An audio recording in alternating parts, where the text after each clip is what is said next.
மட்டும் என் ரத்தமா இல்லைனா அங்க போட்ட அத்தினி பேர்ல.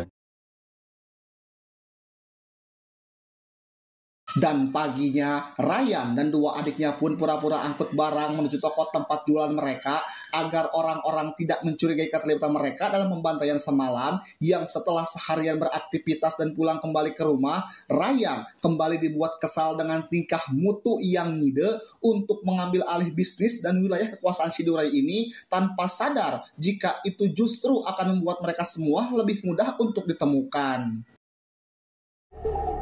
பணம் தேவை. அதை நீங்க யாராவது எடுத்துட்டு வர போறீங்களாடா? Kabar tentang kematian Durai pun dengan cepat menyebar ke seluruh kota. Semua orang penasaran dengan siapa sosok yang berani melakukan hal semacam itu. Tidak sedikit yang berteori jika itu dilakukan oleh kelompok preman baru yang berasal dari luar wilayah. Sehingga Setu yang sama-sama penasaran pun memerintahkan seluruh anggotanya untuk mencari tahu informasi akurat terkait sosok yang sudah melakukan hal ini. பையனை போட நம்ம பசங்களை அனுப்பிச்சோம். Tak butuh waktu lama bagi Setu dan anak buahnya untuk mencari jawabannya. Mereka pun langsung menelpon Ryan dan memintanya untuk datang ke markas. கண்டுபிடிச்சாலும்டா. நீயா வந்து பாக்குறியா இல்ல நாங்க வந்து போட்டு போட்டா? Dan untuk pertama kalinya, Setu akhirnya bisa bertemu langsung dengan sosok yang sudah meringankan pekerjaannya, yaitu menghabisi musuh bebuyutannya. Dan dengan raut wajah excited, Setu terus bertanya tentang bagaimana cara Ryan menghabisi Durai dan seluruh pasukannya, di mana Ryan terus berkilah dan mencoba untuk tidak mengakui semua itu. Nah, yang பேரு Ryan. எனக்கு 2. Tak hanya itu saja, Setu bahkan meminta Ryan untuk bergabung dengan kelompoknya. Namun sekali lagi Ryan tidak pernah tertarik dengan dunia preman dan terus meyakinkan jika Setu sudah salah orang. நான் உங்களுக்கு எந்த யூஸாகவும் இருக்க மாட்டேண்ணா. வானாண்ணா, நீ என்ன செய்யணும்னு உனக்கு நான் சொல்றேன். உங்களை போட எவ்வளோ நேரம் ஆகும்? Sesaat setelah Ryan pergi, Setu bisa langsung menebak jika memang dialah orangnya. Meski Ryan terus berkilah dan tidak mengaku, tetapi tatapan matanya tidak bisa bohong. Bahkan Setu mengaku sempat deg-degan dan tidak bisa berkata apa-apa karena Ryan tidak berada di pihak siapapun. Setu pun menganggap jika Ryan bisa menjadi ancaman suatu hari nanti dan tidak tertutup kemungkinan nasibnya akan berakhir sama dengan si Durai, sehingga untuk mencegah hal itu terjadi, Ryan harus dihabisi untuk selamanya. ஒரு மாதிரி ஆஃப் ஆயிட்டேன். Di malam itu juga, ketika Ryan baru selesai meminjam uang dari Bang Emok untuk biaya pernikahan adiknya, anak-anak buah Setu yang dipimpin langsung oleh si ajudan pun terlihat sudah beralih posisi mereka masing-masing. Alih-alih menghabisi Ryan secara senyap dan terstruktur, si ajudan justru harus dibuat panik tatkala satu persatu anak buahnya hilang dan tak bisa dihubungi. Nadar கடை தாண்டானடா.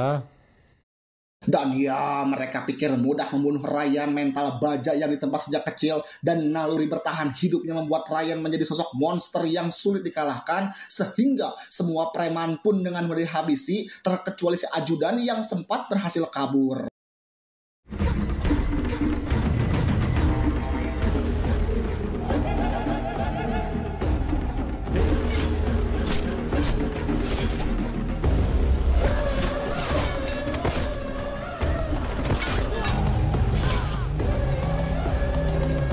Jasad-jasad hasil pertarungan itu pun dibawa ke bagian forensik, di mana si komandan diberitahu jika bekas luka para korban ini aneh dan tak biasa. Tampak seperti jarum panjang tajam yang memang itulah senjata ciri khas Ryan, yaitu batang besi yang lurus dan tidak banyak neko-neko. Pada akhirnya si komandan sadar jika pelakunya bukan dari kalangan preman, tapi hanya dilakukan oleh satu orang, dan ia akan segera menemukan siapa orang tersebut.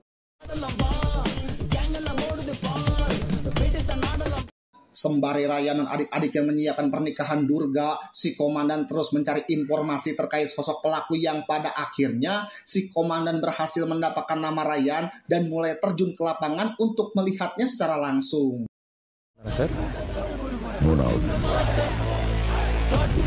Di tengah sibuk-sibuknya menjelang pernikahan Durga, Mutu si beban justru harus ketiban masalah lain tatkala Mega kekasihnya diketahui hamil, sehingga selain harus memikirkan biaya pernikahan Durga adiknya, Mutu juga harus bisa mendapatkan uang dengan cepat untuk persiapan menyambut kelahiran bayinya.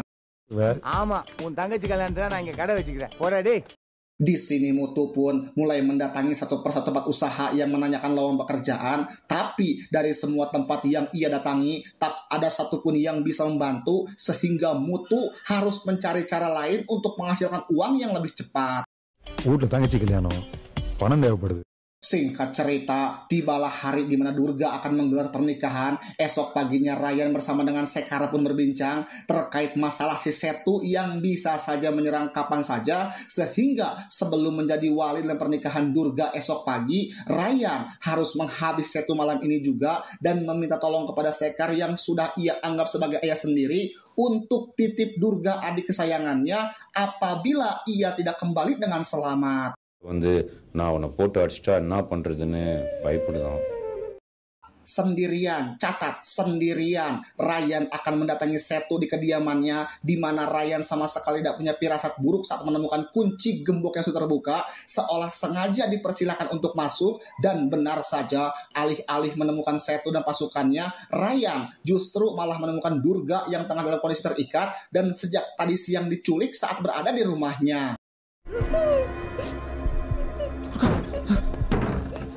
Dan ya, ini semua ternyata jebakan yang dibuat oleh Setu, di mana Ryan dan Durga pun harus bertahan dari belasan preman bersenjata yang siap menghabisi mereka berdua. Dan inilah yang terjadi.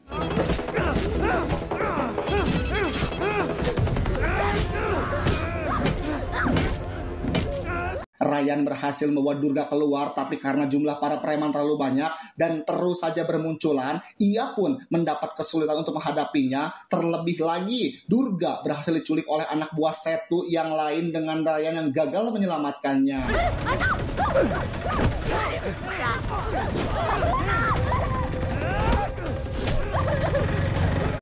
Dan sungguh Ryan, termasuk kita semua yang menonton, akan sangat dibuat terkejut tatkala melihat Mutu dan Manik ada di sana, berada di pihak para preman. Entah apa yang sebenarnya terjadi saat Ryan mencoba memberitahu tentang Durga yang diculik. Mutu si koplok beban pun malah menikam Ryan, begitu juga dengan Manik yang juga ikut menikamnya dan langsung lari kabur, meninggalkan kakak kandung mereka tergeletak sendirian tidak berdaya. Koplok.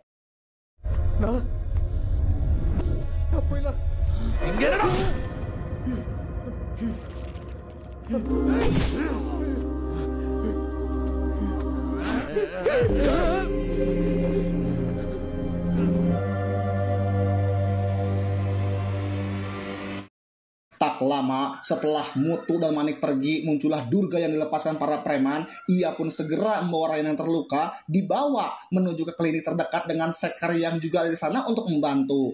Di markas itu sendiri, kita akan melihat kemunculan bebenguk Mutu dan si Manik yang ternyata diam-diam telah bekerja untuk Setu. Entah kapan dan bagaimana mereka bisa bergabung dengan kelompok preman ini, dan kenapa bisa juga sampai tega menyakiti orang yang notabene adalah kakak kandung mereka sendiri.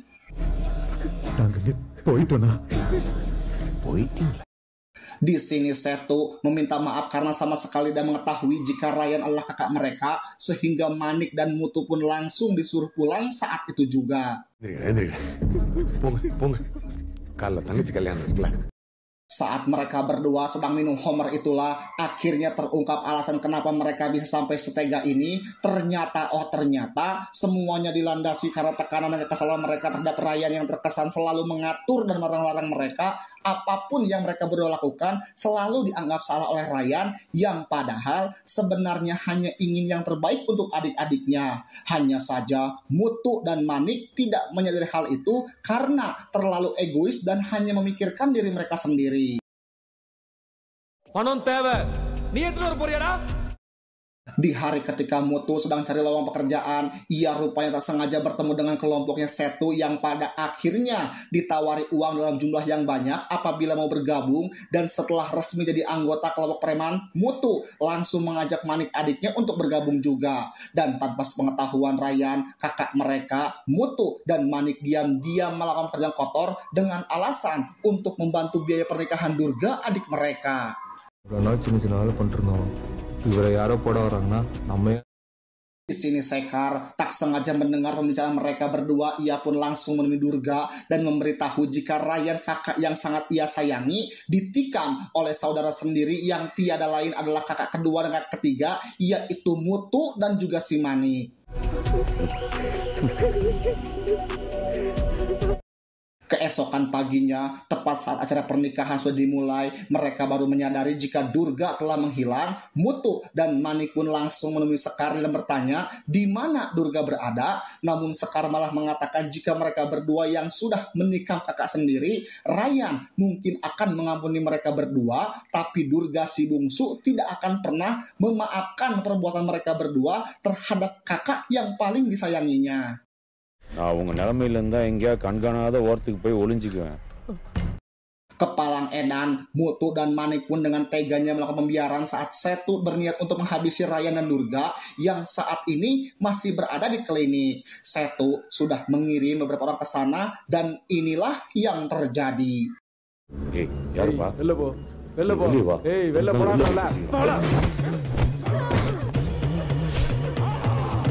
Dan sungguh sangat sakit sekali melihat Durga yang harusnya bahagia menikah hari ini justru malah terus terlibat dengan perkelahian dengan para preman ini demi melindungi kakak tersayang, di mana Ryan sempat tersadar dan berhasil mencegah satu preman menyakiti adik bungsunya ini.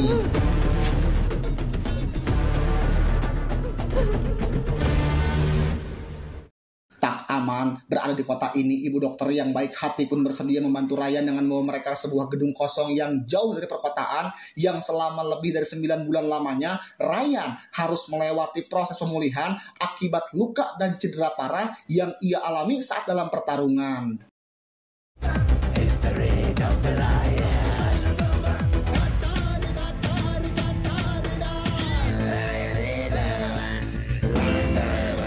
Dan selama 9 bulan itu pula lah Mutu dan Manik pengkhianat pun menjadi makin dekat dengan majikannya yaitu Setu. Mereka berdua mendapat jabatan penting, gaji yang lumayan, dan banyak sekali seperti Manik yang dijadikan sebagai admin pribadinya, Mutu yang dibiayai seluruh pernikahannya dengan Mega, termasuk kelahiran anaknya. Mereka berdua hidup enak dan sejahtera tanpa sadar jika Ryan dan Durga sedang mencoba bangkit untuk memberi pelajaran kepada mereka berdua.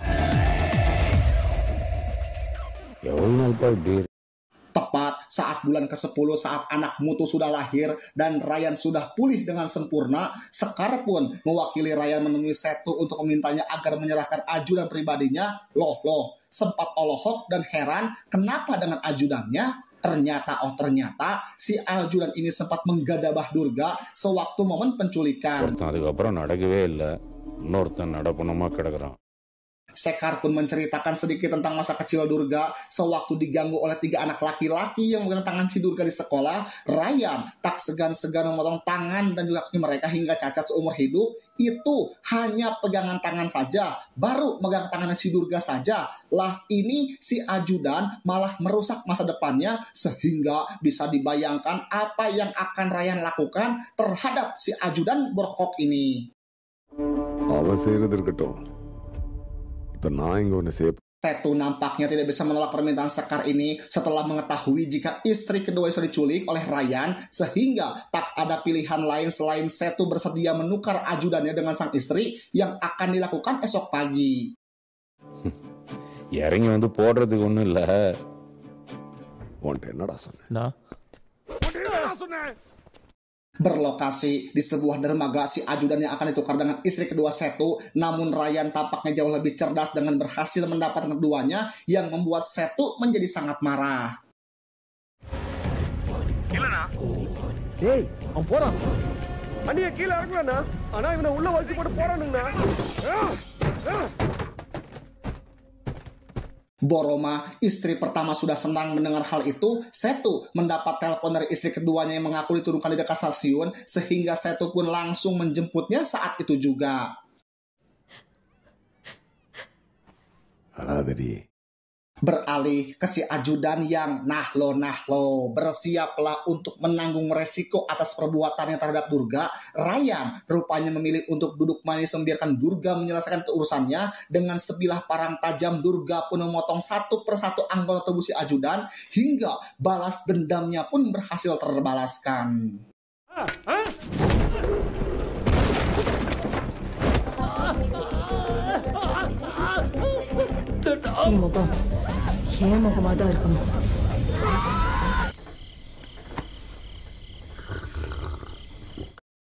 Tanpa Ryan dan Durga ketahui, Sekar ternyata berhasil ditangkap oleh Setu. Ia dipaksa buka mulut tentang tempat persembunyian Ryan, tetapi Sekar malah ketawa setelah membayangkan tentang apa yang akan Ryan lakukan terhadap Setu, sehingga Setu yang kesal pun langsung menghabisinya saat itu juga. என்னடா ராயம் ஒன்று என்ன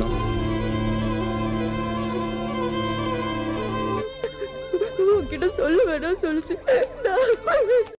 Tepat di malam perayaan, Setu hadir di sana dengan seluruh anak buahnya yang berjaga di beberapa titik, di mana Ryan dan Durga terlihat sudah berada di tengah kerumunan. Bahkan Durga sendiri berhasil menghabisi kakak ketiganya, yaitu si Manik, sebagai balasan atas perbuatannya terhadap Ryan.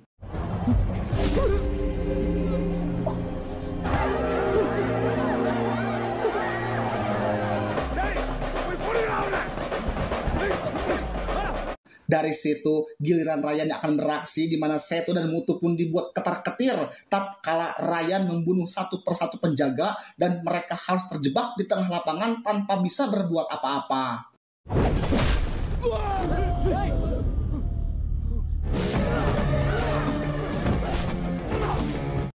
Kurang dari 1 menit, Ryan berhasil membantai anak buah Setu, di mana ia perlahan berjalan mendekati mereka berdua dan terlihat seperti sosok dewa yang punya banyak kepala. Dan bukannya sesadu atau mohon maaf pada kakak kandung, Mutu malah membantu Setu menyerang Ryan, yang mana mereka berdua tidak pernah belajar dari pengalaman dan melihat yang sudah-sudah, padahal sudah sangat jelas, jangankan mereka berdua yang ya elah kerocok, puluhan preman saja bisa Ryan bantai dengan mudah.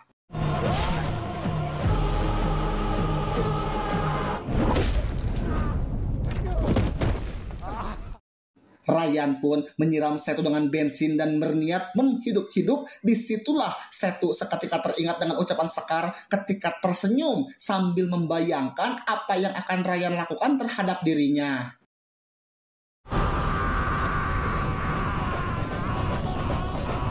Tersisa Mutu yang sejak awal sudah jadi beban dan bikin banyak sekali masalah. Ryan sebenarnya mau-mau saja mengampuni Mutu atas apa yang ia lakukan terhadapnya, tapi masalahnya ini melibatkan Durga, adik bungsu kesayangannya, yang harus kehilangan kesuciannya, sehingga Ryan tidak akan ragu-ragu menghabisi pengkhianat seperti si Mutu ini.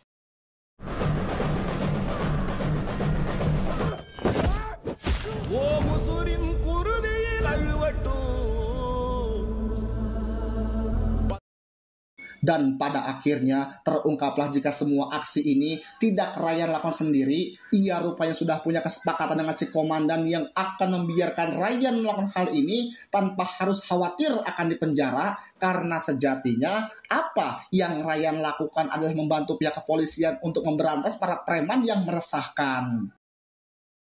புது ஐடி நான் தரேன், நீயும் உன் தங்கச்சி.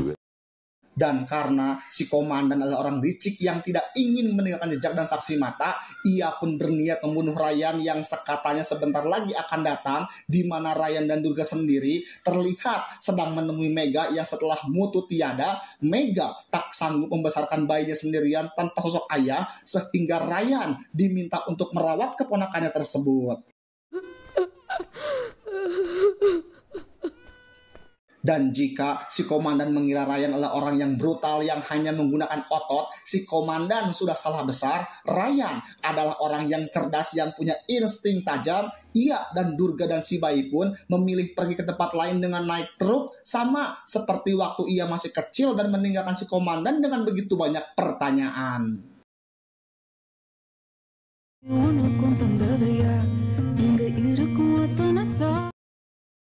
Alur cerita film, aksi balas dendam, dan inilah filmku. Naon sih? Riweuh.